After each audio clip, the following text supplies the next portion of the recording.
বঞ্চিতদের সকল বঞ্চনার অবসানে ও দেশের মানুষের স্বার্থ রক্ষায় ভয়েস অব বেঙ্গলের একমাত্র উদ্দেশ্য।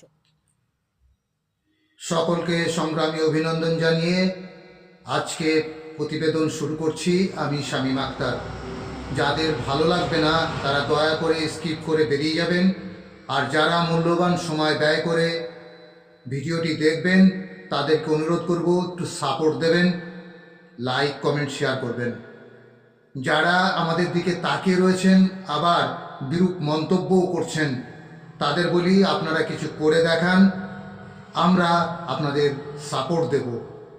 কারণ প্রত্যেকেই সমাজে কিছু ছাপ রেখে যাওয়ার অধিকার বহন করে। আজ বিকেল 4টে পর্যন্ত খবর, এখনো পর্যন্ত বিধানসভা কত তারিখে বসবে তা মাননীয় স্পিকার বিমান বন্দ্যোপাধ্যায় জানেন না।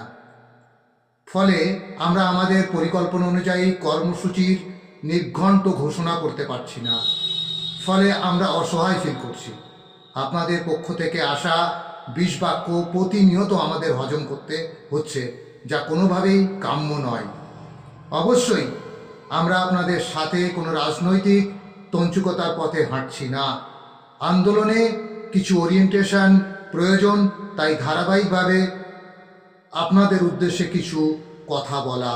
আমাদের তরফ থেকে কিছু সময় জাতীয় শিক্ষানীতির কথা বললেই আমাদের অতি শিক্ষিত বন্ধুরা কাজের কথা বলুন বলেই শুরু করেন নিরেট বস্তির ভাষা।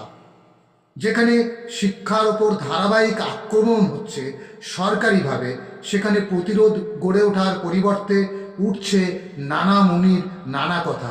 আপনাদের অনেকেই জানেন কিন্তু স্বীকার করতে চান না। এনইপিতে স্নাতক কোর্স, ডিগ্রি কোর্স যেটাকে বলা হয়, 3 বছর থেকে 4 বছরে বৃদ্ধির পর বিপত্তি বেড়েছে শতগুণ। দক্ষতা বৃদ্ধি, মূল্য সংযোজিত প্রভৃতি অমূল্য কোর্সের বাহানায় কোর বা প্রধান বিষয়গুলি পাঠ্যসূচির বাইরে চলে যাবে। পড়তে হবে সুখী হওয়ার কৌশল, ফিট ইন্ডিয়া, স্বচ্ছ ভারত, ব্যক্তিত্ব বিকাশ, গরু কল্যাণ, ব্রাহ্মণ কল্যাণ প্রভৃতি বিষয়। আর তার জন্য আমাদের রাজ্য সরকার সুকৌশলে পুরো শিক্ষা ব্যবস্থাটা গিলে খেতে চাইছে। আসলে মমতা বন্দ্যোপাধ্যায় মনুবাদ ও ব্রাহ্মণ্যবাদ প্রতিষ্ঠা করার লক্ষ্যেই এগোতে চাইছেন, যদিও তিনি নিজেই সংখ্যালঘু। তাহলে আপনিই বলুন, আমরা কি নিরাপদ? নিশ্চয়ই আমাদের বেতন বৃদ্ধি কার্যকর করার দাবি থেকে এক চুল পরিমাণও সরে আসেনি। লড়াই জারি থাকবে।